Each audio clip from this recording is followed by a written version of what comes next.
તો તમને એવું થતું હશે કે 5 મિનિટ કઈ આપવાની, પણ તમે અનુભવ કરી જુઓ. એ પૂજા પાઠ કર્મકાંડ અને આ નર્મદા પરિક્રમા કરવી એ તો હજારો લોકો કરે, લાખો લોકો કરે, બરાબર. પણ આ જે 5 મિનિટનો અનુભવ છે ને તે આત્માનો અનુભવ છે. ને આ જે ચક્રની જાગૃતિ છે ને તે આપણા વેદ શાસ્ત્રો પુરાણ આપણા ઋષિમુનિઓ બધા જ કરી ચૂક્યા છે. એટલે આ ઋષિમુનિઓનું જ્ઞાન છે. આ શિવ પોતે પણ કરતા હતા, ઋષિમુનિઓ પોતે પણ કરતા હતા. આ શક્તિ ઋષિમુનિઓએ અપનાવી છે. એટલે નર્મદા તટે જો આ ઋષિમુનિની શક્તિ તમે એના ગ્રહણ કરો તો પછી આટલું સરળ સહજ ને આટલું મસ્ત જ્ઞાન ખાલી 5 મિનિટનું ને તમને કેટલો બધો અનુભવ થશે. તમને ચાલવામાં શક્તિ આવશે, તમને આખું શરીર હલકું ફીલ થશે ને તમને કંઈ વાઇબ્રેશન મળશે, સારા વાઇબ્રેશન મળશે. એ સારા વાઇબ્રેશન તમને કેટલા કર્મકાંડ પૂજા પાઠ કરો, કેટલા તમે જપ તપ કરો ને તો પણ એવા વાઇબ્રેશન નહીં મળશે, તેવા જ તમને વાઇબ્રેશન મળશે. કારણ કે આ ચક્ર જે જાગૃત કરવાનું છે ને તે ચક્ર જાગૃત કરતા તમને આખો જન્મ તમારો વ્યતીત થઈ જશે, પણ એ ચક્ર તમારું જાગૃત નહીં થાય. ને આ માતાજીએ જે ગુરુમાં જેમણે પણ એટલે હું તો એમને આજે જ જોયા છે, કદાચ પહેલાં ટીવી પર જોયા હશે કાં તો યુટ્યુબના વિડીયોમાં, પણ એ જે સહજ યોગ દ્વારા જે સહજ જ જે 3 મિનિટની 2 મિનિટની 5 મિનિટની જે એમણે જે આ ક્રિયા જે ક્રિયા કરવાની કીધી છે ને તેમાં અનુભવ થઈ ગયા છે મને. કારણ કે હું આગળ પણ યોગ કરી ચૂકી છું.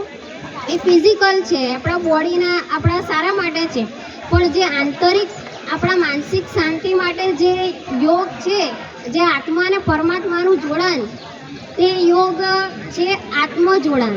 એટલે એમણે કીધું ને, આ દીદીએ કીધું, આ આંટીએ કીધું કે આપણા 3 શરીર હોય છે, સૂક્ષ્મ સ્થૂળ અને કારણ, એટલે 3 શરીર હોય છે. તેમાં સૂક્ષ્મ શરીર જે હોય છે ને તેમાં સૂક્ષ્મ શરીર દ્વારા આપણે યોગ વાઇબ્રેશન ખૂબ જ મળે છે. એ વાઇબ્રેશનનો અનુભવ કરવો તો બહુ મોટી વાત છે.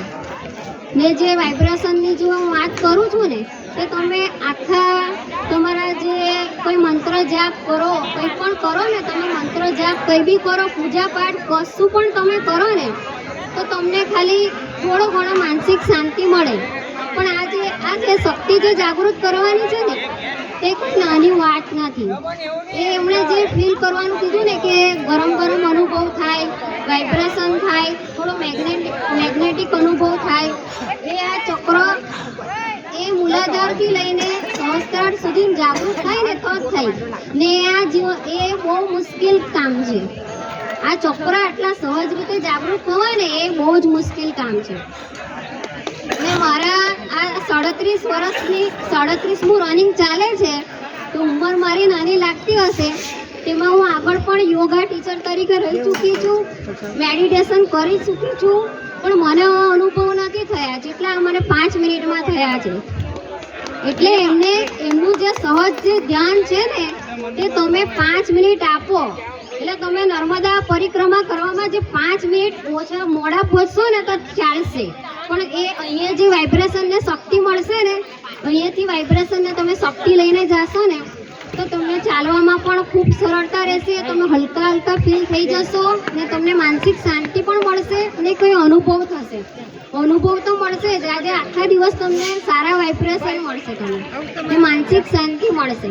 હવે તમે ખોટું ના લગાડતા, પણ જ્યાં પાણી નાસ્તો માટે ત્યાં તમે સ્ટોપ થયા જ કરતા હો, પેલો 5 મિનિટ પોતાના આત્માના કલ્યાણ માટે આપો. બરાબર, 5 મિનિટ તમે પોતાના આત્માના કલ્યાણ માટે આપો. એ આ 5 મિનિટ બહુ અગત્યની છે. હું ઘણા બધા યોગમાં મેડિટેશનમાં હું યોગ ફર્સ્ટ ક્લાસ છું, હું યોગામાં ફર્સ્ટ ક્લાસ છું. હરિદ્વાર દેવ સંસ્કૃતિ વિશ્વવિદ્યાલયથી યોગ ફર્સ્ટ ક્લાસ કરી ચૂકી છું. હરિદ્વાર યુનિવર્સિટીથી યોગ ફર્સ્ટ ક્લાસ કરી ચૂકી છું. શારીરિક યોગા કરી ચૂકી છું, મેડિટેશન પણ કરી ચૂકી છું. પણ આજે મને જે અનુભવ થયો છે ને તે તમારે પણ જીવનમાં 5 મિનિટનો અનુભવ લઈને કરવાનો છે.